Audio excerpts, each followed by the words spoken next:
इस वीडियो में आज हम लोग एविडेंसेस के बारे में पढ़ेंगे। आपने एविडेंस के बारे में तो सुना ही होगा, जो हम लोग कोर्ट में प्रमाण देते हैं। तो आपने मूवीज में देखा होगा कि कोई इंसान जाता है, जाके बयान दे के आता है कोर्ट रूम में, या फिर कोई डॉक्यूमेंट हम लोग देते हैं, या फिर कोई इलेक्ट्रॉनिक कोई व्हाट्सएप चैट्स दिखाते हैं हम लोग, या फिर फिंगरप्रिंट्स होते हैं। पहले हम लोग एविडेंस को इंडियन एविडेंस एक्ट 1872 में पढ़ा करते थे। अब वो इंडियन एविडेंस एक्ट चेंज होकर हो गया है भारतीय साक्ष्य अधिनियम एक्ट 2023, जिसके अंदर हम लोग एविडेंसेस के टाइप्स को पढ़ेंगे।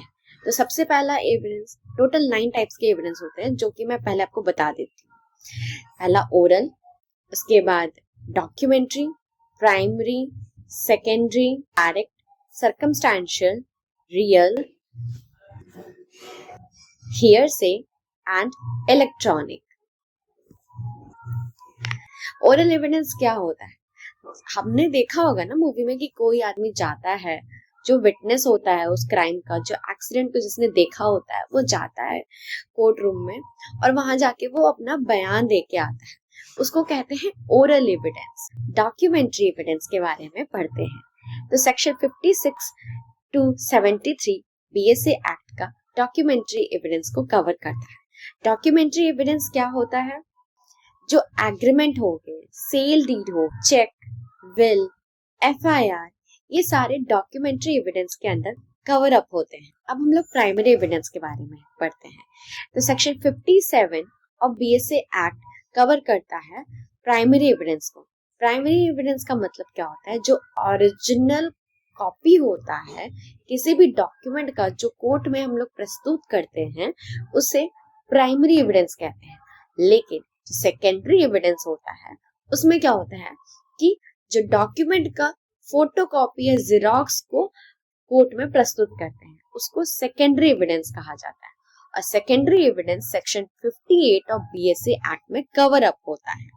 डायरेक्ट एविडेंस जो होता है सेक्शन 55 ऑफ बीएसए एक्ट के अंदर कवर अप होता है, जिसमें कि किसी ने मान लीजिए मर्डर कर दिया। अब मर्डर करते हुए कोई थर्ड पार्टी ने देख लिया चुपके से कि अरे यार ये तो मर्डर किया है, या फिर सामने से उसने देख लिया, तो वो क्या हो गया, आई विटनेस हो गया मर्डर का, और वो कोर्ट में जाके बयान देता है, तो वो डायरेक्ट एविडेंस में कवर अप होता है। Circumstantial evidence.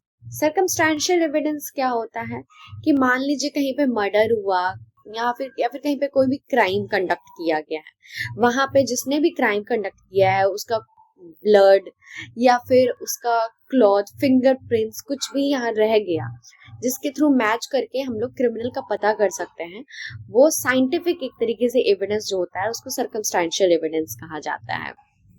तो जो मर्डर या फिर कोई भी क्राइम किसी वेपन को यूज करके ही किया जाता है, जैसे कि मर्डर को गन, नाइफ, या फिर कोई भी ऐसा मर्डर वेपन हो गया जिसको यूज करके क्राइम किया जाता है, वो एक तरीके का एविडेंस बनता है, और वो एविडेंस को कहते हैं हम लोग real evidence. Now hearsay evidence.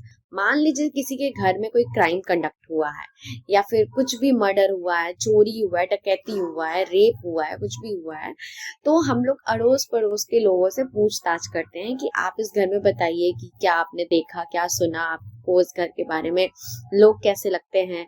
तो ये हियरसे एविडेंस में आता है।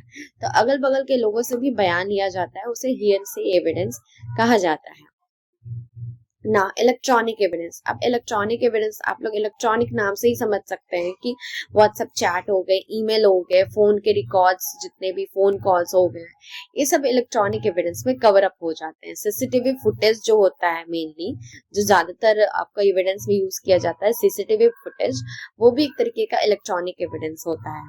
ये था एविडेंस के बारे में और उसके टाइप्स के बारे में। Thank you for watching this video. Subscribe to my channel, like, share and comment your queries, and we'll meet in the next video again for the next further legal information knowledge. Thank you.